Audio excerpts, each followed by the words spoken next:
Hello बच्चों, कैसे हैं आप लोग। आज के लेक्चर में हम एक्सरसाइज 4.1 का सेकंड क्वेश्चन के बारे में बात करेंगे। प्रीवियस लेक्चर में हमने बता दिया था कि क्वाड्रेटिक इक्वेशन कौन कौन से होते हैं, आइडेंटिफाई कर दिया था।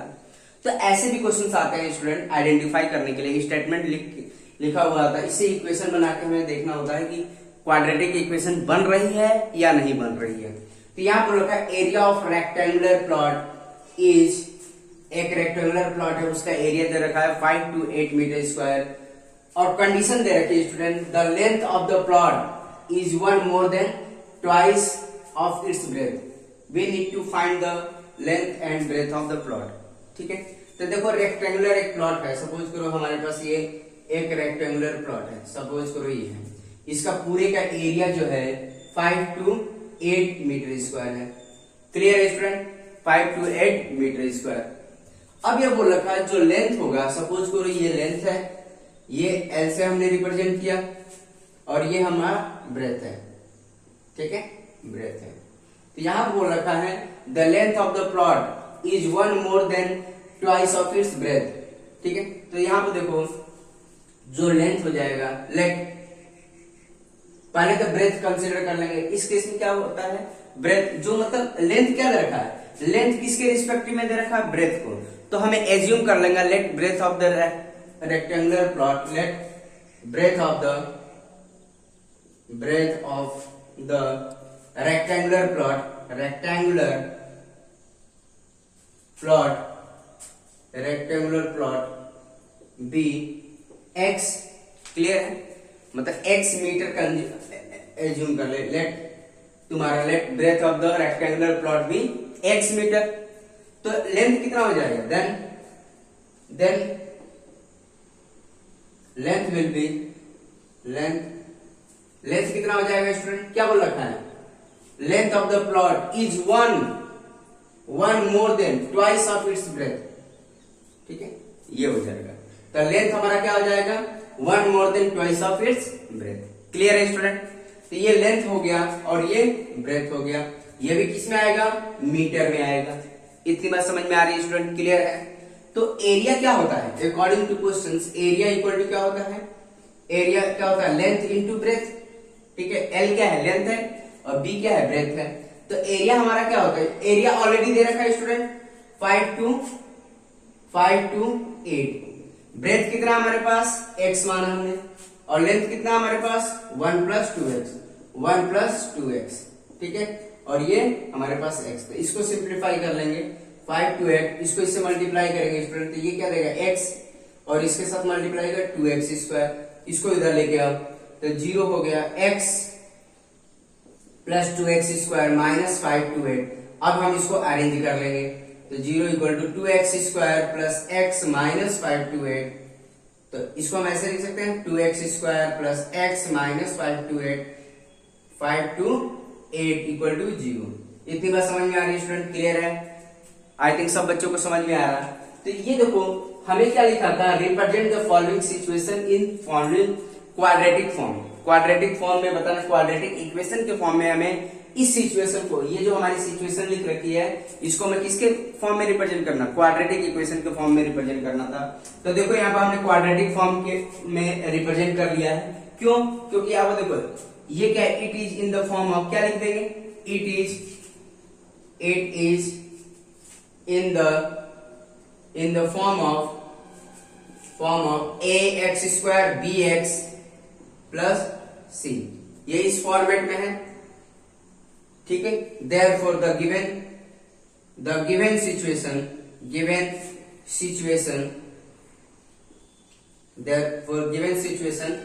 Is quadratic equation. इतनी बात समझ में आ रही है स्टूडेंट, क्लियर है।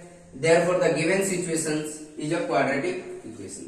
इतनी बात समझ में आ रही है स्टूडेंट, क्लियर है। तो हमें यही तो बोला था, और आगे सॉल्व नहीं करना, ये लिखा हुआ है, आगे सॉल्व नहीं करना। बेसिकली क्या है, इस सिचुएशन को हमें क्वाड्रेटिक फॉर्म में रिप्रेजेंट करना है। तो हमने रिप्रेजेंट कर लिया स्टूडेंट, क्वाड्रेटिक फॉर्म है, क्योंकि x के हाईएस्ट पावर क्या है, 2 है। इतनी बात समझ में आ रही है स्टूडेंट, क्लियर है। आई थिंक सब बच्चों को समझ में आ रहा है, सॉल्व नहीं करना है। अभी नेक्स्ट आने वाले चैप्टर में हम इसको सॉल्व करना सीखेंगे। अभी हम क्या सीख रहे हैं कि इक्वेशन कैसे फॉर्म करनी है, मतलब क्वाड्रेटिक इक्वेशन कैसे बनाना, किसी भी स्टेटमेंट को पढ़ के कैसे हम क्वाड्रेटिक इक्वेशन बना पाएंगे। इतनी बात समझ में, ये बहुत जरूरी है स्टूडेंट। बहुत बच्चे बना नहीं पाते इक्वेशन, तो आपको सीखना है कैसे क्वाड्रेटिक इक्वेशन बनाना है। फिर हम इसके आने वाले चैप्टर में हम सीखेंगे, इसको सॉल्व करने का तरीका भी सीखेंगे, लेकिन पहले हम क्वाड्रेटिक इक्वेशन बनाने का तरीका सीखेंगे। इतनी बात समझ में आ रही है स्टूडेंट, क्लियर है? तो ये आपका एनसीईआरटी बुक का ही क्वेश्चन था, सेकंड का फर्स्ट पार्ट। अब हम क्वेश्चन सेकंड देख लेते हैं, उसको हम कैसे बनाएंगे, क्वाड्रेटिक फॉर्म में रिप्रेजेंट कैसे करना है। तो देखो बच्चों, ये आपका सेकंड टू है क्वेश्चन का, सेकंड टू का सेकंड क्वेश्चन। बोला था the product of two consecutive positive integer, हमें बोला था two consecutive positive integer consider करना है, ठीक है। Is 306 we need to find integer. तो बेसिकली हमें फाइंड नहीं करना, हमें रिप्रेजेंट करना ये सिचुएशन जो दे रखा क्वाड्रेटिक इक्वेशन है या नहीं है।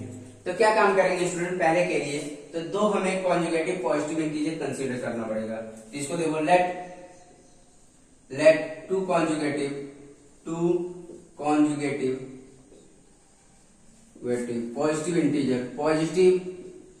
पॉजिटिव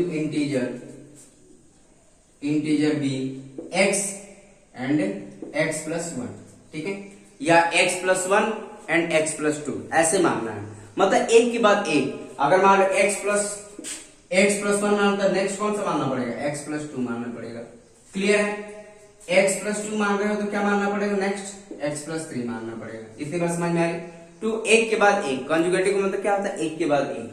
तो इन दोनों का तो बेसिकली हम यही एज्यूम करते हैं। तो पहला x है, दूसरा क्या होगा, x प्लस 1 होगा। अब क्वेश्चन क्या बोल रखा है, इनका प्रोडक्ट क्या दे रखा है स्टूडेंट, अकॉर्डिंग टू क्वेश्चंस दोनों का product x plus 1 equal to 306 है। तो देखो स्टूडेंट, x का square plus x equal to 306, इसको इधर लेके आएंगे x square plus x minus 306। तो हमारा देखो स्टूडेंट, ये किस फॉर्मेट में बन रहा है, it is in the form of, ठीक है, it is in the form of ax square bx plus c, ये इस फॉर्मेट में बन रहा है, ठीक है, क्योंकि हमें इस सिचुएशन को बताना है क्वाड्रेटिक है या नहीं है। क्वाड्रेटिक के फॉर्म में बन रहा है, ठीक है, x का स्क्वायर हाईएस्ट है। क्लियर है स्टूडेंट? तो हम कह सकते हैं therefore the given situation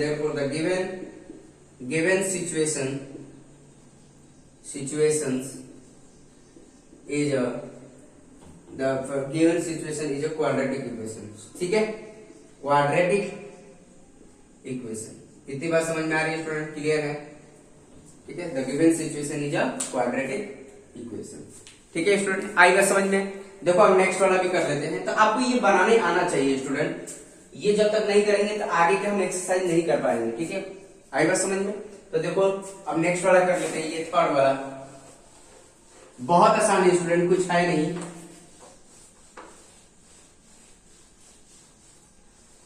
अब यहाँ पे देखो, जो Rohan's mother is 26 year older than him, ठीक है, and product of their age 3 year from now will be 360 जी, ठीक है, we would like to the find the Rohan's present age. तो हमें इसे अभी इस एक्सरसाइज में हमें इस पर ध्यान नहीं देना, एज फाइंड आउट करना, हमें सिचुएशन को क्या करना है, रिप्रेजेंट करना है। तो हमें इस पर ध्यान नहीं देना है, हमें सीखना इक्वेशन बनाना। तो देखो स्टूडेंट कैसे करेंगे, Rohan's mother is 26 year older than him. तो हम क्या करेंगे, यहाँ पे क्या एज्यूम करेंगे, let present age of Rohan क्या मानेंगे, x, ठीक है। इस क्वेश्चन क्या करेंगे, let present age of Rohan क्या मानेंगे, x ईयर। क्लियर है? हिज, अब यहां पे देखो, अब क्या हो जाएगा, अब रोहन की प्रेजेंट एज क्या है, x ईयर मान लिया, तो उसकी मदर एज कितनी हो जाएगी, रोहन मदर एज कितना हो जाएगा, प्रेजेंट एज ऑफ रोहन हमने माना है x ईयर, तो मदर की एज कितनी हो जाएगी,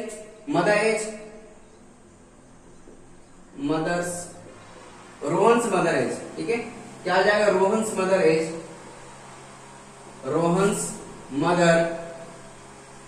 मदर एज कितना हो जाएगा स्टूडेंट, उससे कितनी बड़ी है, x प्लस 26 ईयर ओल्ड है।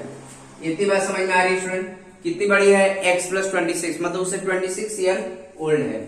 ठीक है, इतनी बात समझ में आ रही है स्टूडेंट। ऐसे एज्यूम करना होता है, हमेशा हम क्या करते हैं, प्रेजेंट एज कंसीडर करते हैं। Let present age will be x और उसकी मदर की एज कितनी है, 26 ईयर ओल्डर है, मतलब x प्लस 26। क्लियर है। अब ये बोला था product of there 3 year from now, मतलब आफ्टर 3 ईयर की बात कर रहा है, आफ्टर 3 ईयर। ठीक है, आफ्टर 3 ईयर, तो रोहन की एज आफ्टर 3 ईयर कितनी हो जाएगी, x प्लस 3 होगी।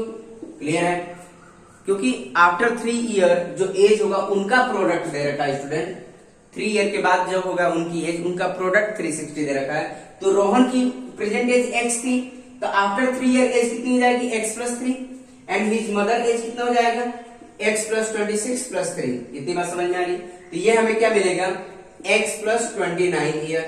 तो मदर की एज कितनी हो जाएगी, x प्लस 29 ईयर, और रोहन की एज कितनी हो जाएगी, x प्लस 3 ईयर्स। कितनी बात समझ में आ रही है स्टूडेंट, क्लियर है। अकॉर्डिंग टू क्वेश्चन, अब इन दोनों का प्रोडक्ट, इसका और इसका प्रोडक्ट क्या दे रहा है, 360 दे रहा है। ठीक है, तो x प्लस 3 और ये कितना है, x प्लस 29 इक्वल टू कितना है स्टूडेंट, 360 है। क्लियर है। अब इसको प्रोडक्ट कर लेते हैं, तो देखो करें, इसको इससे multiply, x plus 29 plus 3 time x plus 29 equal to 360। Clear है। तो ये क्या होगा, x का स्क्वायर प्लस इसको इससे multiply 29x plus 3x plus इसको मल्टीप्लाई करेंगे तो कितना देगा, 87 आएगा, 87 360। क्लियर है।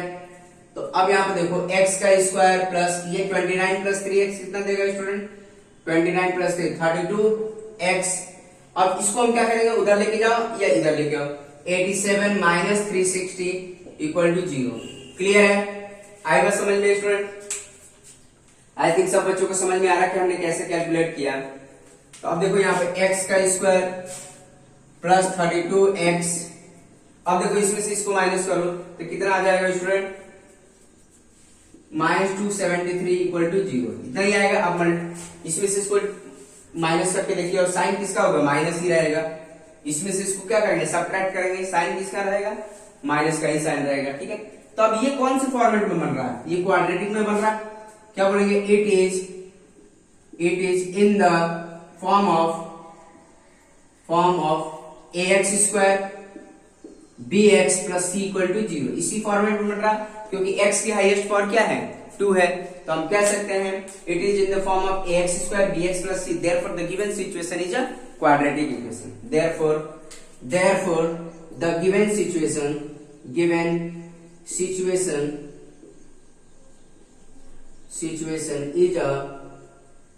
is a quadratic equation। इतनी बात समझ में आ रही है स्टूडेंट, क्लियर है। तो ये सिचुएशन क्या है, क्वाड्रेटिक इक्वेशन, मतलब ये जो सिचुएशन दे रखा हमें वो क्या दे रखा है, क्वाड्रेटिक इक्वेशन की सिचुएशन है। क्लियर है। और इसको हम सॉल्व करना सीखेंगे, जैसे 4.2 एक्सरसाइज है, तो इस टाइप के प्रॉब्लम को सॉल्व करने सीखेंगे। परेशान मत होइए, अभी हमें रिप्रेजेंट करना है स्टूडेंट। क्लियर है। अब देखो लास्ट वाला एक और क्वेश्चन है, उसको भी हम कर लेते हैं, उसको भी रिप्रेजेंट करके देखते हैं क्वाड्रेटिक है या नहीं है। तो देखो बच्चों, ये आपका 4th क्वेश्चन है, देखो कैसे करना है सॉल्व। ये बोला का train travel a distance of 480 kilometer at a uniform speed. If speed had been 8 kilometer less, then it would have taken 3 hours more to cover the same distance. We need to find the train speed. तो इसको हमें ध्यान नहीं देना है, हमें देखो क्या सिचुएशंस को हमें बताना है, ये क्वाड्रेटिक है या नहीं है। तो क्या काम करेंगे स्टूडेंट, तो हम एज्यूम कर रहे हैं लेट इस uniform speed of train, let uniform speed of train be x kilometer per hour. इतनी बात समझ में आए, let uniform speed of train will be x kilometer per hour. Clear है। अब यहाँ पे देखो टोटल डिस्टेंस दे रखा है स्टूडेंट, टोटल डिस्टेंस दे रखा है, टोटल डिस्टेंस कितना है 480 किलोमीटर है। आएगा समझ में। तब देखो स्पीड हमें पता है, डिस्टेंस दे रखा है, तो टाइम हम फाइंड आउट कर सकते हैं। हमारे पास फॉर्मूला क्या होता है, equal to speed equal to distance upon time, speed equal to distance upon time. ये तो फॉर्मूला पढ़ा है स्टूडेंट। शॉर्टकट में क्या लिख सकते हैं, S D divide by T, S for speed, D for distance, T for time, ऐसे लिख सकते हैं स्टूडेंट। तो यहां पर देखो स्टूडेंट, तो यहां पर इस केस में टाइम निकाल सकते हैं। तो टाइम क्या होगा इस केस में, टाइम t1 हम रिप्रेजेंट कर, टाइम जो होगा वो क्या होगा डिस्टेंस अपॉन, देखो टाइम जो होगा क्या होगा डिस्टेंस अपॉन स्पीड होगा। क्लियर है। तो इसको हम t1 कैंसिलर कर लेते हैं, डिस्टेंस अपॉन स्पीड। तो टाइम t1 जो होगा, डिस्टेंस कितना है 480 और स्पीड कितना है x है। इतनी बात समझ में आ रही है स्टूडेंट, क्लियर है। ठीक है। अब दूसरा केस क्या बोल रखा है, if speed had 8 kilometer less. ठीक है, स्पीड क्या हो रहा है 8 kilometer lesser, then new speed क्या हो जाएगा, देन न्यू स्पीड कितना होगा student, x minus 8 kilometre per hour. इतनी बात समझ में आ रही है। तो न्यू स्पीड कितना हो जाएगा, x minus 8 kilometre per hour. It taken 3 hour more, मतलब 3 आवर मोर। तो इस केस में टाइम निकालेंगे। देखो स्पीड वही है, डिस्टेंस देखो स्पीड हमारे पास ये आ गया, डिस्टेंस वही है। तो इस केस में टाइम t2 निकाल सकते हैं। ये क्या होगा, डिस्टेंस अपॉन तुम्हारा स्पीड होगा। तो इस केस में हमारा डिस्टेंस कितना है स्टूडेंट, तो t2 डिस्टेंस कितना है 480 है, 480 डिवाइड बाय स्पीड कितना हमारे पास x माइनस 8। क्लियर है। इतनी बात समझ में आ रही है स्टूडेंट, क्लियर है। आई थिंक सब बच्चों को समझ में आ रहा है क्या करना है। तो देखो स्टूडेंट, तो हमारे पास दो टाइम आ गया। ठीक है, एक टाइम ये हो गया और एक टाइम ये हो गया। ठीक है। अब ये बोल रखा है कौन सा टाइम ज्यादा लग रहा है, देखो 3 आवर मोर। तो 3 आवर जिसकी स्पीड तुम्हारा स्पीड कम होगी, जिस ट्रेन की स्पीड कम होगी उसको ज्यादा टाइम लगेगा। जाहिर सी बात है, अगर किसी की स्पीड बहुत फास्ट है तो कम समय में पहुंच जाएगा, 480 किलोमीटर कवर कर रहा है, बट उसकी स्पीड कम कर दिया है। तो टाइम कौन सा ज्यादा लगेगा, ये ज्यादा लगेगा टाइम। ठीक है, t2 टाइम ज्यादा लगेगा। ठीक है, t1 से कितना ज्यादा लग रहा है, 3 आवर्स मोर लग रहा है। मतलब जो t2 टाइम है, मतलब ये वाला टाइम जो लगेगा वो ज्यादा लगेगा 480। तो कितना ज्यादा लगा, 3 घंटे ज्यादा लगा। इतनी बात समझ में, ऐसे आपको बैलेंस करना है इक्वेशन को। इतनी बात समझ में आ रही है स्टूडेंट, क्लियर है। तो ये आ जाएगा तुम्हारा जो t2 टाइम होगा, तो t2 कितना है 480 divide by x minus 8। Clear है। फिर t1 कितना हमारे पास, t1 ये रहा 480 divide by x equal to मतलब प्लस 3। क्या काम करेंगे, इसको इधर लेके आओ, तो 480 x माइनस 8 और इसको हम इधर लेके आएंगे तो 480 x इक्वल टू 3। इतनी बात समझ में आ रही है स्टूडेंट, क्लियर है। अब क्या करेंगे, 480 बाहर निकाल लेंगे, 480 बाहर आ गया तो क्या बचा x minus 8 minus 1 by x equal to 3। इतनी बात समझ में आ रही है स्टूडेंट। तो ये हो गया। अब इसको सिंप्लीफाई कर लेंगे। अब इसका हम एलसीएम लेंगे तो क्या आ जाएगा 480, तो इसको ऐसे ही रहने दो। एलसीएम लेंगे तो क्या है x माइनस 8 आ जाएगा एलसीएम। इसको इससे डिवाइड करो, ये कैंसिल होगा, क्या बचेगा x। फिर इसको इससे डिवाइड करो, ये कैंसिल होगा, क्या बचेगा x माइनस 8। इतनी बात समझ में आ रही है, क्लियर है स्टूडेंट। यहां पे मैं सॉल्व कर दे रहा हूं। तो ये क्या है 480। अब यहां पे देखो x माइनस, इसको माइनस से मल्टीप्लाई करें, माइनस x प्लस 8 हो जाएगा डिवाइड बाई x माइनस 8 और ये क्या होगा 3। अब ये कैंसिल हो गया, तो 480 इंटू 8 डिवाइड, इसको इससे मल्टीप्लाई x का square minus 8x equal to 3। Cross multiply कर लेंगे स्टूडेंट, तो क्या हो जाएगा 480 इंटू 8 और ये 3 x का स्क्वायर माइनस 8x। इतनी बात समझ में आ रही है स्टूडेंट। अब इसको इससे नीचे देखो, ये कैंसिल हो जाएगा, 480 इंटू 8 डिवाइड बाई 3 और x का स्क्वायर माइनस 8x। ठीक है, इतनी बात समझ में आ रही है स्टूडेंट, क्लियर है। अब ये देखो कैंसिल होता है, 3 से कैंसिल होता है, देखो कैसे करेंगे 1। ठीक है, फिर क्या आएगा, ये आ जाएगा 6 0 आएगा, क्लियर। इसको कट कर, या 160 60 इंटू 3 करोगे तो 48 आ जाएगा, इंटू 8 एक्स के स्क्वायर माइनस 8x। अब इसको मल्टीप्लाई करेंगे तो कितना आ जाएगा स्टूडेंट, मल्टीप्लाई कर सकते हैं। अब इसको इधर लेके आओ, तो इसको मल्टीप्लाई करेंगे तो कितना आएगा 1280। आप मल्टीप्लाई करके देखिए स्टूडेंट 8x, तो अब इसको उधर लेके जाओ तो x square minus 8x minus, अब देखो सबको इधर लेके आओगे तो क्या आ जाएगा, ये तुम्हारा आ जाएगा तुम्हारा -8, ठीक है, ये हमने सही किया है -8। अब ये आ जाएगा 1280, ये आ जाएगा आपका। देखो माइनस प्लस का ध्यान रहे स्टूडेंट, माइनस प्लस का ध्यान देना कि माइनस प्लस की गड़बड़ी नहीं होनी चाहिए स्टूडेंट, क्लियर है। इसको इधर लेके आए, सब कुछ ठीक है, ये माइनस हो गया, ये माइनस हो जाएगा, ठीक है, कैंसिल हो गया, +8 हो जाएगा, ठीक। तो ये हमने यहाँ पर ये कर दिया, मल्टीप्लाई कर दिया, इसको उधर लेके गए क्रॉस मल्टीप्लाई, ठीक है स्टूडेंट, और ये माइनस हो जाएगा। आएगा समझ में, मतलब हमें सिचुएशन को ग्राफिकली मतलब रिप्रेजेंट करना है कि क्वाड्रेटिक फॉर्म में दे रहा है कि नहीं है। आपको माइनस प्लस का ध्यान होना चाहिए स्टूडेंट, तो आप ध्यान से करिएगा। आई थिंक अब क्या काम करेंगे हम, सेकंड एक्सरसाइज में सीखेंगे कि ये जो क्वाड्रेटिक इक्वेशन है इसको सॉल्व करने का तरीका क्या है। इसके 3 मेथड है, हम आने वाले एक्सरसाइज में हम बात करेंगे, ठीक है स्टूडेंट्स। आज के लिए इतना ही, अब नेक्स्ट लेक्चर में हम बात करेंगे। Okay, thank you.